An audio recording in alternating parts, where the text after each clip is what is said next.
If you're watching this on Void Whisper Stories, you already know we only tell stories that actually happened. Stories people are sometimes too afraid to speak out loud. My name is Ethan Carter, and tonight I'm breaking 6 years of silence to tell you the one that still keeps me awake.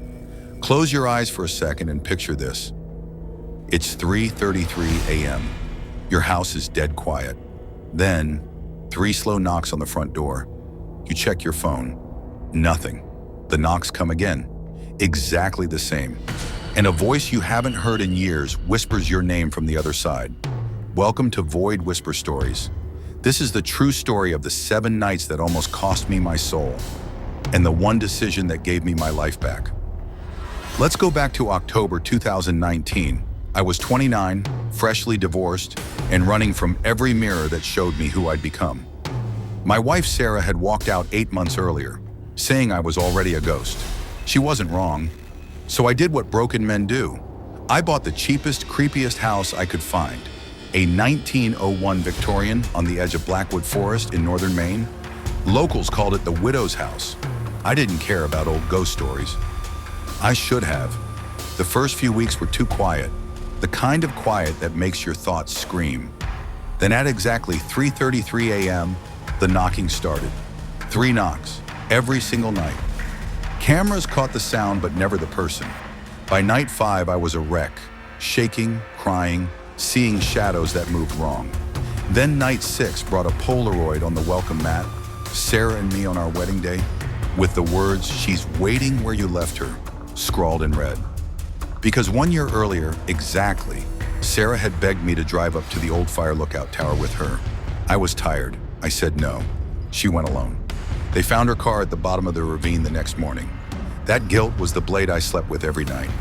My grandmother, the only person who ever believed in things that don't have names, warned me. 7 nights. On the 7th night, if you open the door, you trade places with the one you lost. Night 7 arrived.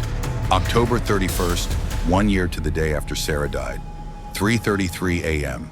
3 knocks. No whisper this time. Just silence that felt like drowning. I walked to the door, tears streaming, and said out loud, "If you're really her, if you need me to take your place so you can be free, I will. I deserve it." I opened the door, and there stood Sarah. Real, solid. In the same red coat, hair wet from rain that wasn't falling, she smiled through tears and said, "Ethan, I forgive you." She hugged me. I felt her heartbeat. Then she whispered the words that still echo in my dreams. "You already gave me what I needed. Now go live the life we were supposed to have." She kissed my forehead and faded like morning mist. The knocks never returned. I sold the house, moved south, started painting again. Something Sarah always begged me to do, and I finally learned how to forgive myself.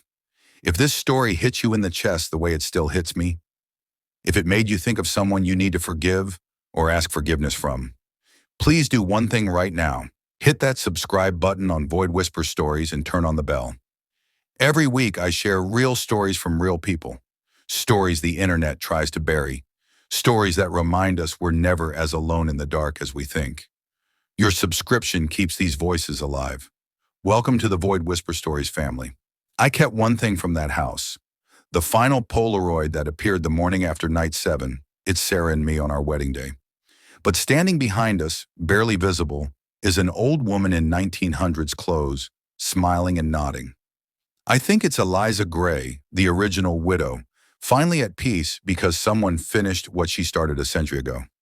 Some doors, when you find the courage to open them, don't lead to monsters. They lead you home. Thank you for staying until the end. This is Ethan Carter signing off for Void Whisper Stories. I'll see you in the dark next week.